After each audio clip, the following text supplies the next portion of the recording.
Olá, segundo ano, tudo bem? Hoje nós vamos falar sobre fisiologia vegetal. Nas últimas aulas nós falamos sobre histologia vegetal, que estava relacionado aos tecidos, agora a gente vai falar um pouquinho sobre a fisiologia. Eh, a fisiologia vegetal é a parte então da biologia que vai estudar o funcionamento dos organismos vivos, né?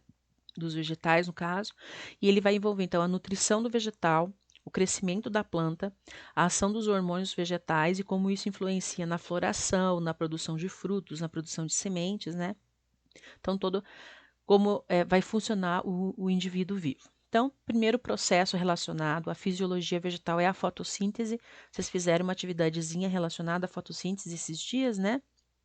Então, a fotossíntese ela é um processo que é realizado por todos os seres produtores, não só pelos vegetais, mas pelas algas também, né, que são fotossintetizantes. Elas capturam a energia solar e transformam a energia solar, a água e o gás carbônico em energia química, né? Então, essa transformação toda vai acontecer nas folhas, onde tem o local que vai apresentar a clorofila, né? Então, só para a gente relembrar algumas coisas aqui, as etapas da fotossíntese, elas podem vir a acontecer tanto de dia quanto de noite, desde que ela tenha a presença da luz, né? Pode ser luz natural ou luz artificial, isso não vai interferir. Então, nas plantas, a fotossíntese acontece nos cloroplastos, é caracterizada então pelas diversas reações químicas que são observadas ali, e essas reações podem ser agrupadas em dois processos principais: as reações da fase luminosa e as reações de fixação do carbono. Então, a reação luminosa ela ocorre na membrana tilacoide, que é o sistema de membranas interno do cloroplasto, então dentro do cloroplasto, né? E a reação de fixação do carbono ocorre nos estromas do cloroplasto. Então, nós temos aqui uma folha, aqui a gente tem os cloroplastos, né? E aqui a gente tem os estômatos, o estômato aberto e o estômato fechado. Então, esses processos vão acontecer aí nos estômatos, né? Então, a fase clara ou a fase fotoquímica é quando vai ocorrer a quebra da água e a liberação do oxigênio. Então, de onde vem o oxigênio que está na atmosfera? Ele vem a partir da reação da fotossíntese, né? E a partir da quebra da molécula de água. Então, aqui vai liberar o gás oxigênio para a atmosfera. Então, na fase clara, a luz penetra nos cloroplastos, atinge os complexos de pigmentos, ao mesmo tempo em que provoca alteração na molécula de água. A fase escura, ou seja, a fase química, é a produção da glicose, né? Nas fases aqui, tanto clara quanto escura, ocorrem reações químicas. Mas na fase escura é quando a energia que está contida no ATP, lembra que energia produzida na célula a gente chama de ATP, serão utilizados para a construção de moléculas de glicose. Então, a síntese da glicose ocorre durante um complexo ciclo de reações que a gente chama de ciclo das pentoses ou ciclo de Calvin-Benson, né, do qual participam então vários compostos simples. Então, o que, que vai acontecer nesse ciclo de Calvin? No ciclo de Calvin, então, é chamado o processo pelo qual a planta incorpora dióxido de carbono em ribulose 1 e no bisfosfato, isso dá um trava-língua, né? Então, o que, que vai acontecer aqui? Isso se traduz como uma molécula líquida de glicose que irá cumprir a função da fonte de carbono e fornecerá à planta a energia necessária para realizar os processos vitais. Então, é no ciclo de Calvin que vai ocorrer a formação das moléculas de glicose. É onde vai ocorrer a quebra do dióxido de carbono, onde a água já foi quebrada, então já liberou o hidrogênio e o oxigênio, né? E vai formar então as moléculas de glicose que vão servir de alimento posteriormente para a planta, né? Então, a energia é armazenada nas moléculas orgânicas em forma de glicose e todas essas reações não têm dependência direta com a radiação solar. Então, não depende da radiação solar, por isso que ela pode acontecer na fase escura. Na verdade, ela acontece na fase escura da fotossíntese, né? Então, aqui, para que esse processo de fotossíntese aconteça, a gente precisa ter os estômatos, que eles são estruturas presentes nas folhas, né, dos vegetais, né, nas estruturas vegetais. Tem a função, então, de estabelecer a comunicação com o meio interno da planta com a atmosfera, além dessa obtenção de gases, de trocas gasosas, e também vai fazer a transpiração do vegetal, quando a planta fica murcha, porque ela perde água em excesso, né? As estruturas do estômato, elas são formadas por duas células guarda, elas possuem um buraquinho, né, que a gente chama de orifício, que a gente chama de ostíolo, que permite a troca de gases, então, com a atmosfera, o oxigênio pelo gás carbônico, né? E além disso, a transpiração, a perda de água, né? Quando o ambiente está muito quente, a planta perde a água para manter a temperatura da planta adequada, né?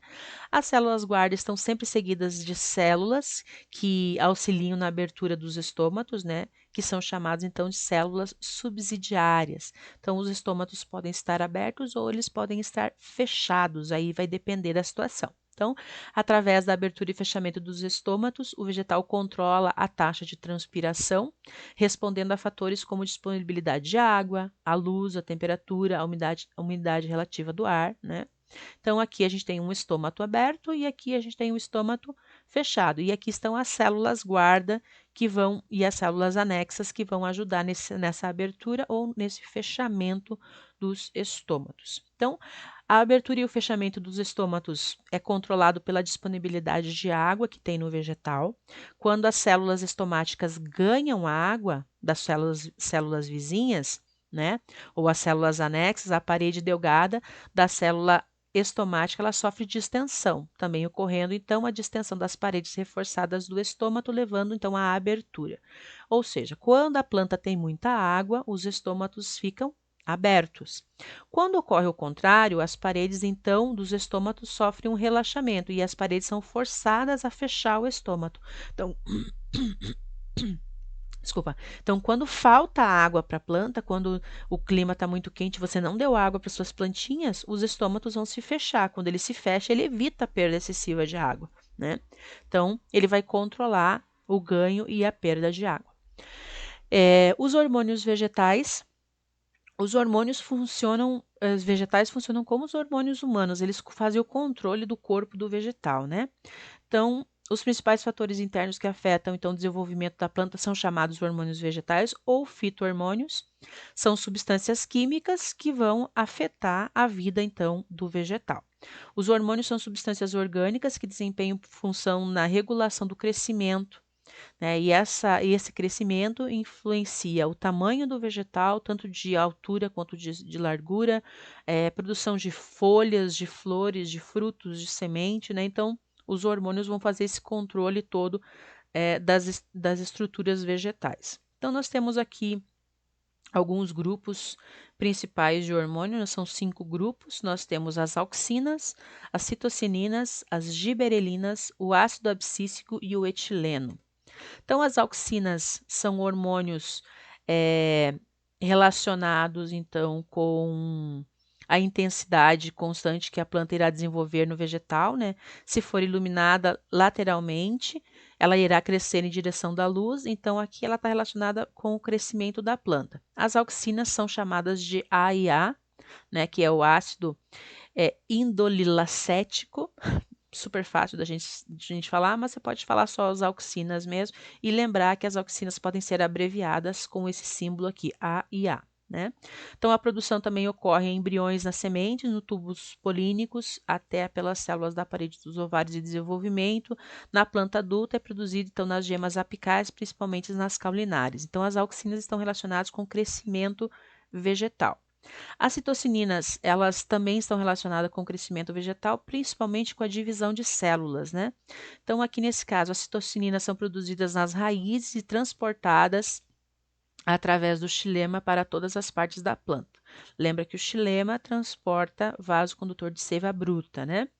Embriões, então, e frutos também produzem citocininas e atuam no controle da dominância apical, retardamento do envelhecimento da planta. Ramos e flores cortados e colocados na água envelhecem rapidamente pela falta desse hormônio. Então, aqui tem uma florzinha colocada na água, ela dura muito menos na água do que se você tivesse deixado lá na planta, porque você não tem mais esse hormônio sendo levado até a flor, então ela acaba morrendo, acaba secando, né? As giberelinas têm efeito no alongamento dos caules e folhas das plantas, né, através da estimulação tanto da divisão celular como do alongamento celular. Então, aqui ela vai influenciar no crescimento tanto de altura quanto de largura da plantinha. O ácido abscísico ou abscisão foliar está relacionado com a queda das folhas. Você consegue perceber a ação desse hormônio naquelas plantas que perdem as folhas no outono, né? Que são as caducifólias ou planta decíduas, né? Das florestas decíduas. Elas fazem com que a planta envelheça e caia. Né, e ficam alaranjadas, avermelhadas, depois elas caem e a planta perde todas essas folhas. Então, a folha jovem ela tem a capacidade de sintetizar níveis de auxinas relativamente altos e durante a senescência, que é essa perda de folhas, a síntese de auxina no limbo foliar diminui consideravelmente, o que promove então o rompimento do pecíolo na camada de abscisão, por causa que o ácido abscísico vai estar mais forte do que as auxinas. Então é isso que vai acontecer. Olha aqui, as folhinhas vão ficando amareladas, né, alaranjadas. Aí a auxina que está funcionando, passando do caule para a folha, acaba parando de passar e aí ocorre a queda da folha. Então, por causa da ação desse ácido. O etileno ele é um hormônio que regula o crescimento vegetal, mas também o amadurecimento dos frutos.